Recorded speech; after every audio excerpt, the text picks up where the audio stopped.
Howdy y'all, settle up and get ready for a wild ride with your pal Austin as we dive deep into this week's video, where we'll be exploring valuable life lessons learned from past relationships. So get your boots on and get ready to wrangle up red flags and learn from them.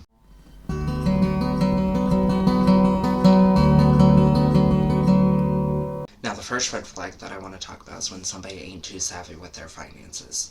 Now, I need to preface this with talking about my spending habits. I don't spend money on myself. I rarely will spend money on myself. Sometimes I'll spend a little bit of cash on myself, but most of it I tuck away for bills and for my kid and, things like that.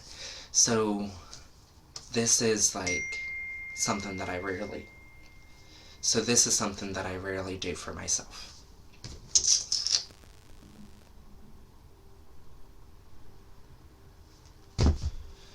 So, well, let me tell you about the first time this happened.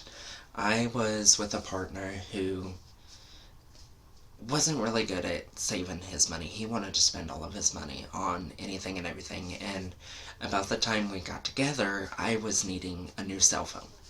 And I was fully prepared to just go to the same place I had been buying my cell phones in the past and getting the cheapest one that I could find. Well, he talked me into buying an iPhone and an Apple Watch.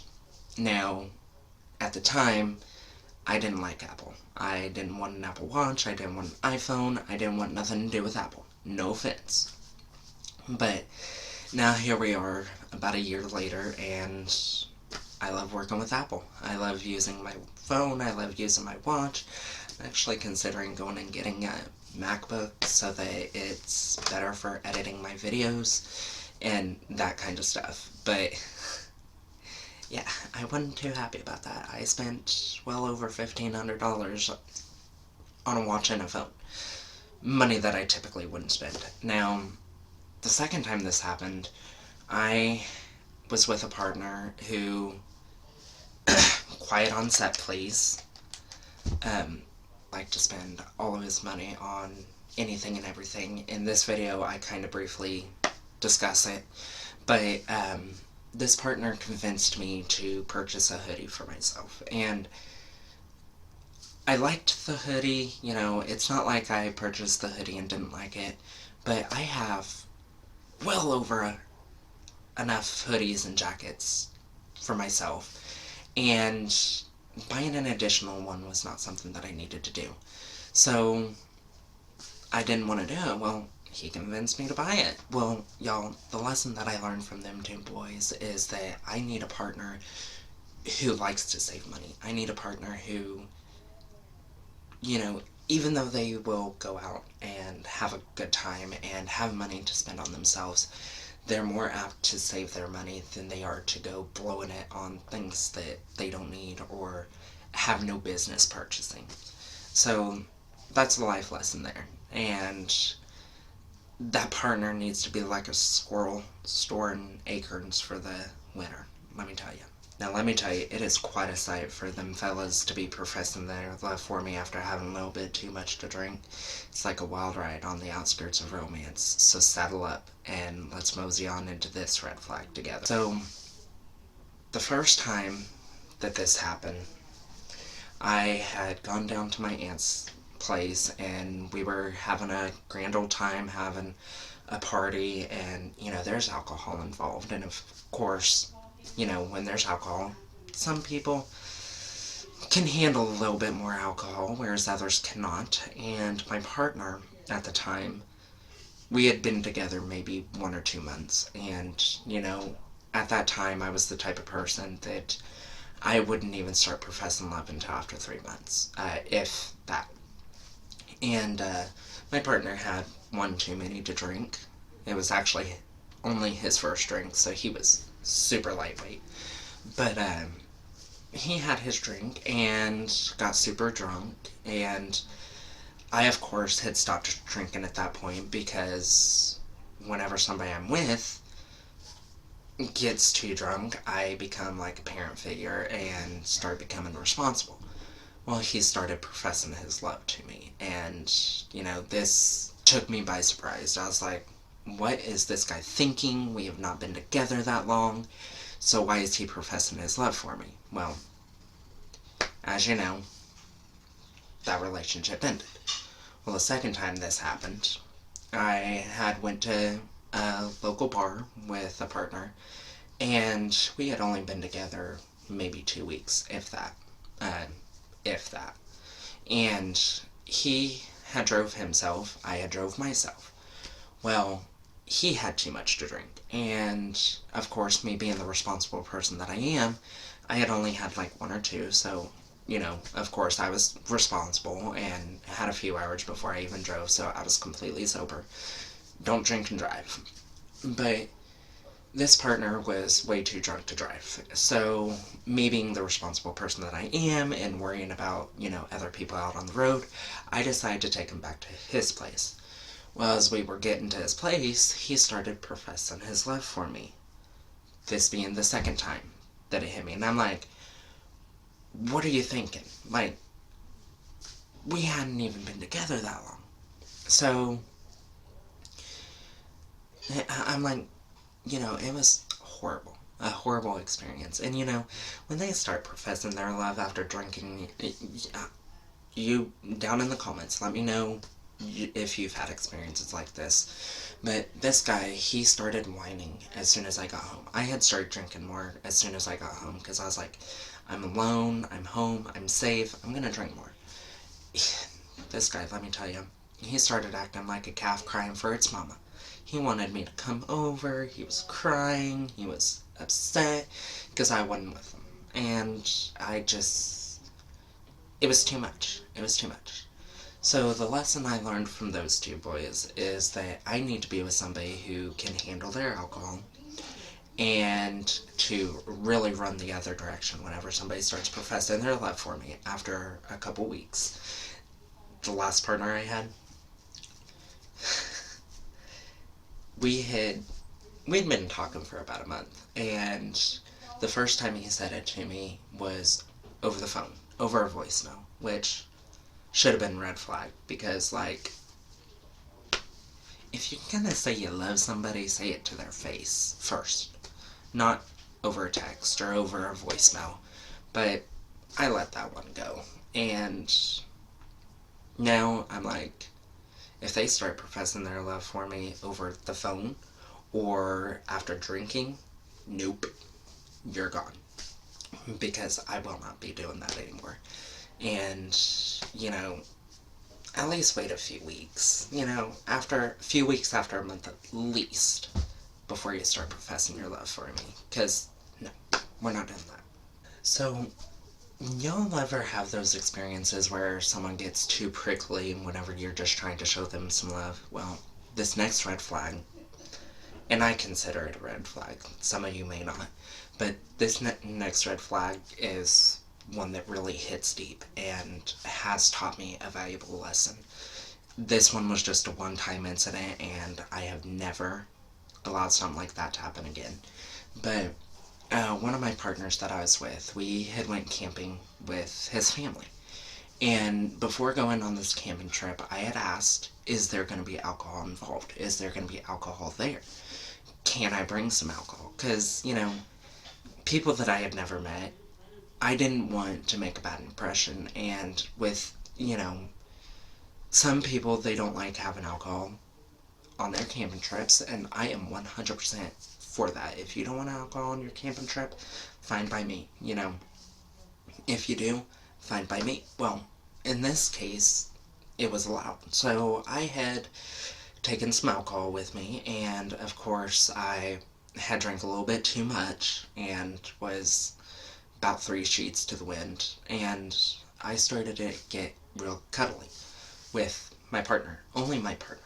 I wasn't talking to anybody else, of course. It was just with my partner. And he didn't like that much. He waited until 2 days later to tell me that it made him not so happy that I had been cuddly with him. And I'm like, at least I was just cuddly with you.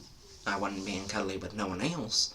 So the life lesson I learned from that is to be more cautious of how much I'm drinking and who I'm drinking with. And that has kind of left a scar with me, um, because I'm very cautious with that, and I'm very like, which in a future video, I'm going to talk about things that, habits and stuff like that, from relationships, but that had left me with a scar, per se. But yeah, the life lesson I learned from that one is I need to be watching my sipping and really know my partner before I go getting super drunk with him. So that leads into the final red flag and final life lesson that I learned from past relationships. So have y'all ever had somebody ditch plans faster than a jackrabbit kicking up a dust storm? Well, let me tell you. So a few years ago, me and my folks, I had been living with my folks for a while, and I currently still do. Um, we were packing up to move to another town, and, you know, everything was all hunky-dory, and I was with my partner for a few months. First mistake. Um, but I was with my partner for a few months, and I asked him if he wanted to come along with us, because, you know, our relationship was pretty good up till this point. And he's like, yeah, sure, you know. And so he was supposed to come over one night, and it started getting late. It was like 9, 10 o'clock at night, and I had to rise with the sun to go to work. So I texted him. I was like, hey, what's going on? Where you at? And he had mentioned that, you know, his grandma had taken a spill. And I'm like, oh no, you know, get her taken care of. And, you know, he got her up, got her situated, and she turned out to be fine. But he was like, I'm on my way. I'm like, okay, cool. I'll see you in a little bit. About midnight 30, he's not at my house. So I'm like, hey, you know, where you at? What's going on? Is everything okay? He's like, oh, I got pulled over. So I was like, well, okay, you know, go on to your home for now, and we'll try again tomorrow, because, you know, I had to go to bed and be up to go to work the next morning. Well, the next day rolls around, and it's getting close to 7, 8 o'clock at night, and I'm like, hey, you know, are you coming over tonight? What's going on? He's like, well, I'm in another town, bigger city, with an uncle who had a heart attack. And I'm like, okay, you know, I hope everything's okay. That's a 2. You know, I hope everything's okay, and, you know, your family member pulls through. And so he says he's on his way, and it starts getting later and later, and he's like, well, it's taking a little bit longer to make the drive. And I'm like, you know what, just forget about it. Forget about coming over, because my gut was telling me that this guy was just not gonna go with me, and he was not really, you know, where he said he was.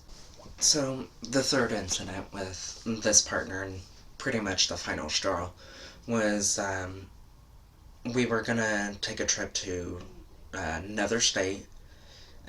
There's a situation that I had to, you know, take part in and take care of, and he was gonna go with me and take care of the situation. Well, we get about 2 hours away from town, and, you know, he had to stop in another town to take care of his situation, and he changed his mind.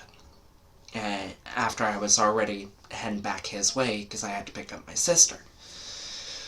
So that basically was the final straw with that. And the key takeaway from this incident is that I have learned to really trust my gut and trust my intuition when it comes to situations like that.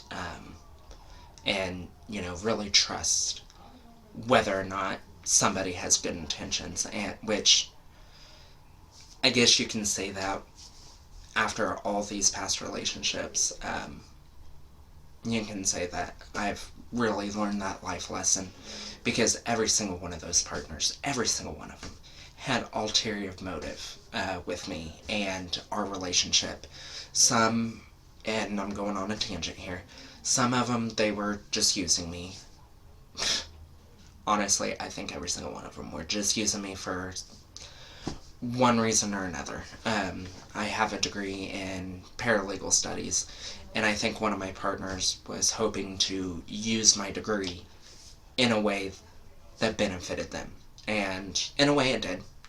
In a way, it did help them with their situation. Obviously, I did not give them legal advice because legally I cannot, but they did benefit from my degree, and some of them benefited from other aspects of my life. Some of them benefited from the money that I was making, and of course, I've never been one to be making a lot of money, but the little bit of money that I did have, and this goes up to the life lessons that I learned and my spending habits. Um, I've really honed in on my spending habits, and I don't spend money on partners anymore because some of them used me for my money.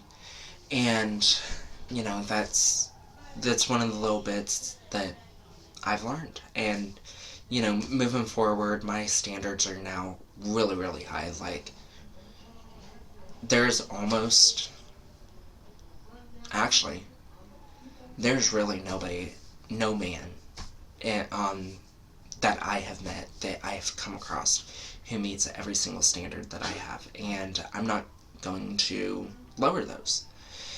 Some of them may make me seem like I'm two-faced. Some of them may make me seem like I'm a narcissist. But because of these past relationships, because I have lowered my standards in the past, I refuse to lower them again.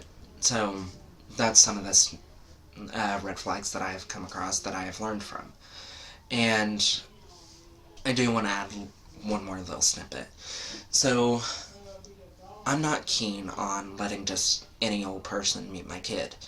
Like, it takes a lot generally for me to want to introduce my kid to somebody. And um, a few of them have had the privilege to meet my kid. Luckily, most of them she won't remember because she was way too young. Um, I think there's only two or three that she met when she was real little, so she wouldn't remember them. But there's two of them that she has gotten to meet that she might remember. One of them she definitely will remember, and it kind of left a sour taste in her mouth, to be honest. Um, just because of how it ended. And, I'm 100% honest with my kid. I don't hide anything from her. Just because I want our dynamic to be that of she can be open with me about anything that is bothering her, and I'm going to be open and vulnerable with her because I want her to know that men have feelings. I want her to know that men can be vulnerable. I mean, it goes back to men and mental health. I want her to know that men have mental health struggles. So, only a few of them have ever gotten to meet her, and I think my lucky stars that she won't remember most of them. She may remember one, she may remember two, but luckily she won't remember 90% of them. And, and going back to the last red flag, I understand that situations happen, family emergencies happen. But with that partner, they just seem to be way too coincidental to be real. So, yeah, I ended the relationship, and, it taught me a valuable lesson. And I've learned from every single one of those relationships, and I say every single relationship. I think I've had maybe five partners. Um, five partners that we actually got into a relationship with. And I've ended most of them. I think only one of them was ended by somebody else. The last one, I ended it. Because I knew it was over when it was over. Um, and I had a gut feeling before that relationship even started that it wasn't going to go good. but I didn't listen to my gut. I didn't listen to my intuition. I ignored a red flag out the gate. And I've learned from it. I've honestly, truly learned that the type of man that I want to be with is not that type of man. And, I tell you a story. The other day I went to the bar with my brother, and we had a few drinks. Of course, I was, being responsible. But this person was acting kind of aggressive. And somebody that I didn't know, I didn't recognize, grabbed my arm while I was looking at my phone. I have been getting into paranormal stuff, and I was looking at my phone, an app that another YouTuber uses, and this person grabbed my arm really aggressively and was like, "What are you looking at?" And I'm like, "I'm looking at my phone, don't touch me." Like, of course I was, taken aback by it, and I was like, "No, don't touch me."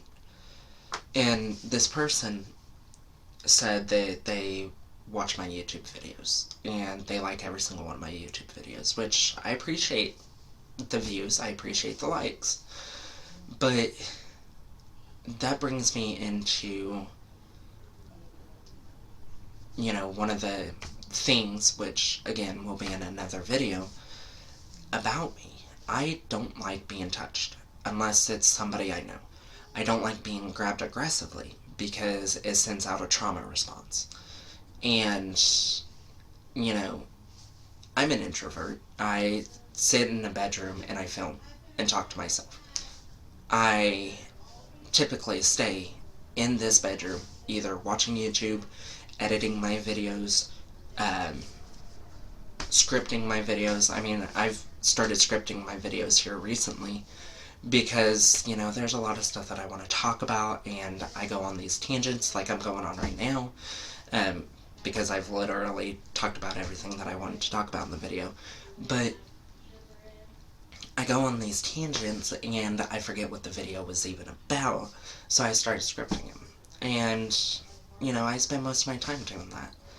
But this person, turns out I had been talking to them before, and I'm like, well, regardless as to who you are or what you're about, you're not somebody I want to be with. And, that comes back into this video. The aggression was a red flag. I don't want to be with somebody who's aggressive. I don't want to be with somebody who, when they get drunk, they become aggressive. I dealt with that my entire life, and I'm not going to deal with it again. When I get drunk, I get stupid. Like, one of these days, maybe I will show you guys how I act when I'm drunk. But I just get stupid. I get funny. I get, in a silly mood. And that's all I do. And 90% of the time, I'm in my room dancing to music. Or, I drink a little bit and get buzzed. And I go to bed. So that's literally... I'm a boring person. I live a boring life. But that's literally what happens. And I'm really learning, and, over the last 7 years, I've been out of the closet for 7 years. Over the last 7 years, I've really started to hone in on the type of people that I want to be around.